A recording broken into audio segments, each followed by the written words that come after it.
Welcome back, and in our sports news, Citroën teammates Sébastien Loeb and Sébastien Ogier were fighting for the lead of the Acropolis Rally in Greece on Saturday.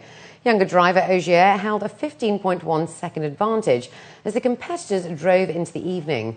Overnight leader Peter Solberg, in a private Citroën, compounded the problem of sweeping the dusty track by going straight on at a junction and had to turn around and resume, having lost time. He was 22.6 seconds behind Ogier before the final stage. Next came Finland's Mikko Hirvonen and Solberg's older brother Henning Solberg in Fords, with Matthew Wilson sixth in another Ford. We have to try to keep the contact with Ogier for sure, because I don't want to let him go too far in front, but it's rough also, and I'm a bit between pushing on the limit and taking a little bit care of the car. Rory McIlroy said on Saturday that the time is right to win his first major after he increased his US Open lead to 8 strokes with another record-setting round, posting the championship's lowest 54-hole score after a third round at 68. McIlroy took his total to 14 under 199 and surpassed the 54-hole mark of 200 set by American Jim Furyk in 2003, with another sensational display of shot-making that improved his overnight advantage by 2. A distant second was Yang Yonghyun of South Korea, who shot a 1 under par 70 for a total of 6 under 207. Another shot back, world number 2 Lee Westwood of Britain, 23-year-old Jason Day of Australia, and American Robert Garrigus. Yeah, I mean, I've learned a lot from all these experiences, and I feel as if I've had enough experiences leading majors and being up there that, you know, the time is right to go ahead and get my first one.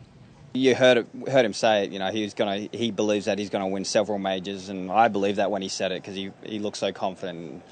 You know, the way he's playing out there, you know, it's almost Tiger-esque. You know, it's unbelievable how good he's playing. Obviously, to have the lead that he has in a US Open is pretty ridiculous. You know, and at such a young age. You know, obviously, the next generation is starting to kick up now, and he's the guy that's leading it.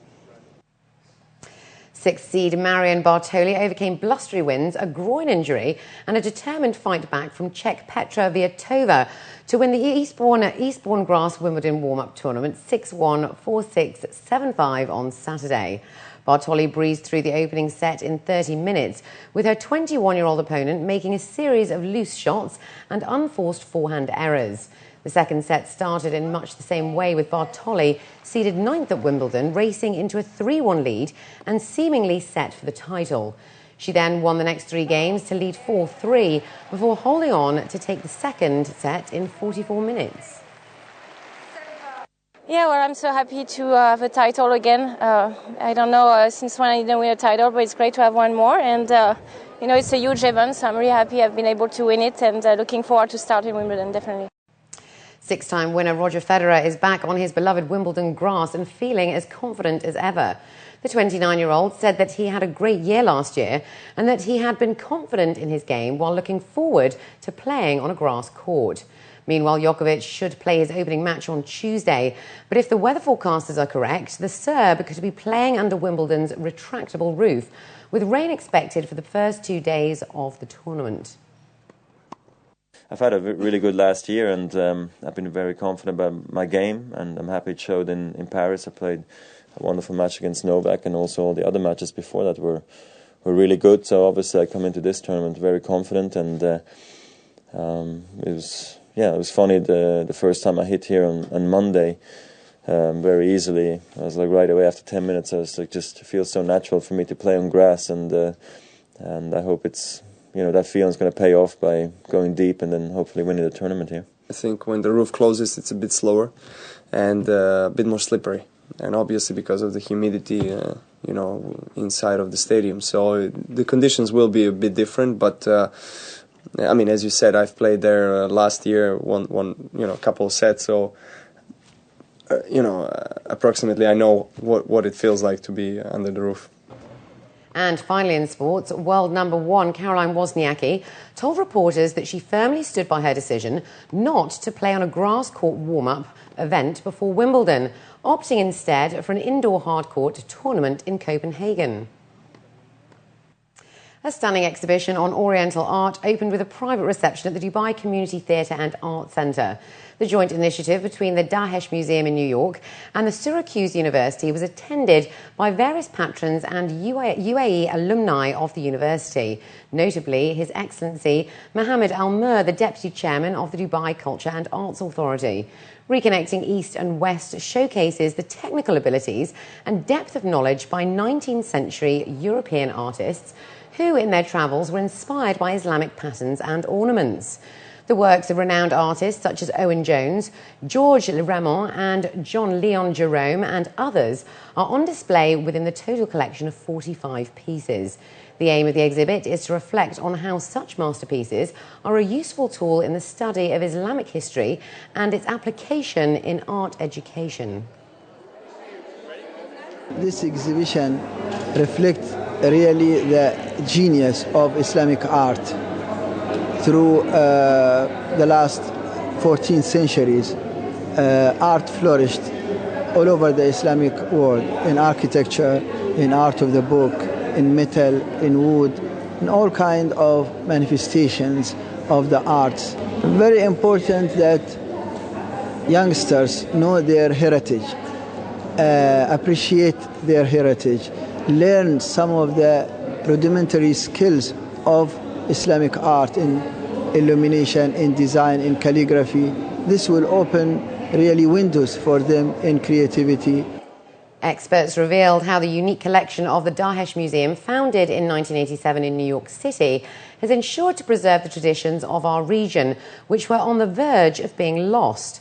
Owing to the efforts of the Zahid family, the collection travelled from Beirut to the United States, that finally led to the establishment of the museum in 1995. Named after Dr. Dahesh, commonly known as Salim Musa Achi, a Lebanese writer and philosopher, today the Dahesh Museum is an institution that guides all generations and cultures in art appreciation and global unity. Western artists in the 19th century, they were totally enthralled by the Orient, and when they came here, recorded and saw all the beauty in architectural details, they recorded all of that and took it back to Europe. All of this got recorded into books that have been preserved for over 200 years. My mother had purchased a collection of Dr. Dahesh many years ago. And when we went to the United States and we kept that collection, in storage, one day she asked us if we should start a museum. We gave it the name of Dr. Dahesh naturally because he was the original collector behind all of that. And that's how it really all started. And finally this evening, the world's longest plane, the new Boeing 747-8 Intercontinental, touched down at the Paris Air Show on Sunday and is one of the star attractions this year. The arrival of the plane, an elongated version of the Boeing 747, heralds the start of the world's largest air show, which opens at Le Bourget, just outside Paris on Monday. It's the first major public appearance for the new jet, which is painted in orange and red sunrise patterns, symbolising the rise of Asia as a hugely important market. Le Bourget is a showcase for the biggest and best in all things aeronautical, not just the planes themselves, but also the sails. And all eyes will be on the new Boeing to see whether or not it not only goes further in length, but also in pulling in the orders. It's taken a long time. The 747 has been around for a very, very long time. In fact, since 1969. This is the first significant, and I mean significant, change to the aircraft. It is stretched. It goes further, and of course, from a cargo point of view in particular, it's already been successful on the in terms of orders received. So it is an important aircraft. And now let's take a look at the local and international weather forecast for tomorrow.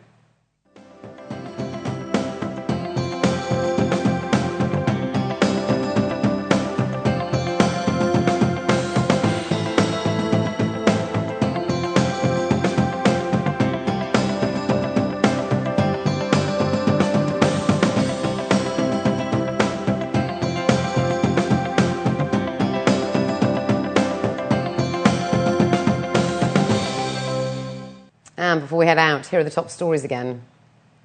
Ruler of Dubai reshuffles board of Dubai Real Estate Corporation. TRA announces national emergency plan for telecom sector. Japan's TEPCO suspends cleanup at Fukushima nuclear power plant. And the UAE awaits upgrade decision on emerging market status.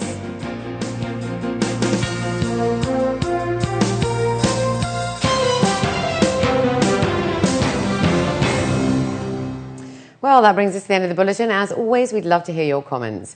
You can contact us at news@city7tv.com or by calling us on 04 367 2230. From the entire news team, it's goodbye for now.